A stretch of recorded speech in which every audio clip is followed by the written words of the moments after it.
نون والقلم وما يسطرون ما أنت بنعمة ربك بمجنون وإن لك لأجرا غير ممنون وإنك لعلى خلق عظيم فستبصر ويبصرون بأيكم المفتون إن ربك هو أعلم بمن ضل عن سبيله وهو أعلم بالمهتدين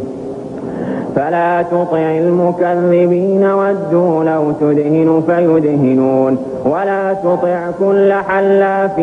مهين هماز مشاء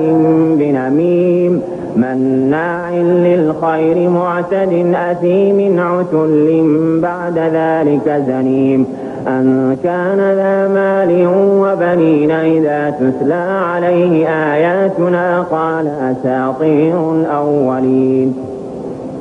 سنسمه على الخرطوم إنا بلوناهم كما بلونا أصحاب الجنة إذ أقسموا ليصرمنها مصبحين ولا يستثنون فطاف عليها طائف من ربك وهم نائمون فأصبحت كالصريم فتنادوا مصبحين أن اغدوا على حرثكم إن كنتم صارمين فانطلقوا وهم يتخافتون ألا يدخلنها اليوم عليكم مسكين وغدوا على حرد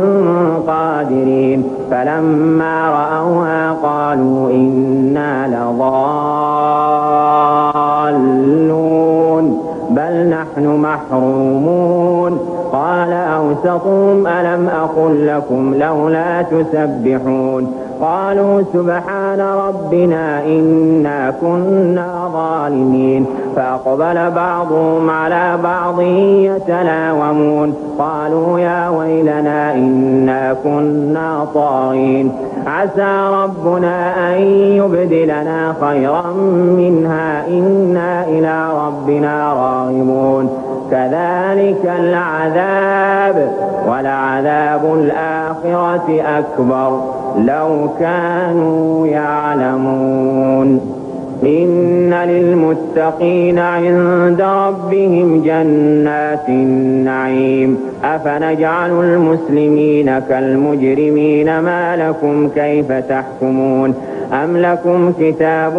فيه تدرسون إن لكم فيه لما تخيرون أم لكم أيمان علينا بالغة إلى يوم القيامة إن لكم لما تحكمون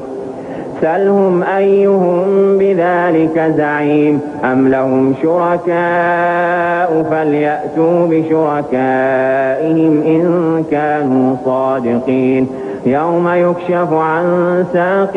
ويدعون إلى السجود فلا يستطيعون خاشعة أبصارهم ترهقهم ذلة وقد كانوا يدعون إلى السجود وهم سالمون فذرني ومن يكذب بهذا الحديث سنستدرجهم من حيث لا يعلمون وأملي لهم إن كيدي متين أم تسألهم أجرا فهم من مغرم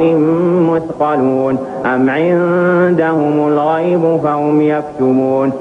فاصبر لحكم ربك ولا تكن كصاحب الحوت إذ نادى وهو مكظوم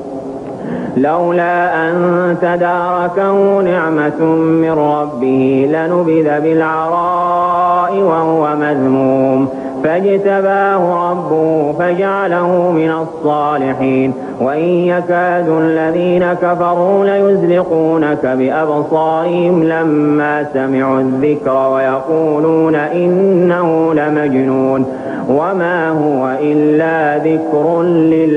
للعالمين الله أكبر الله أكبر.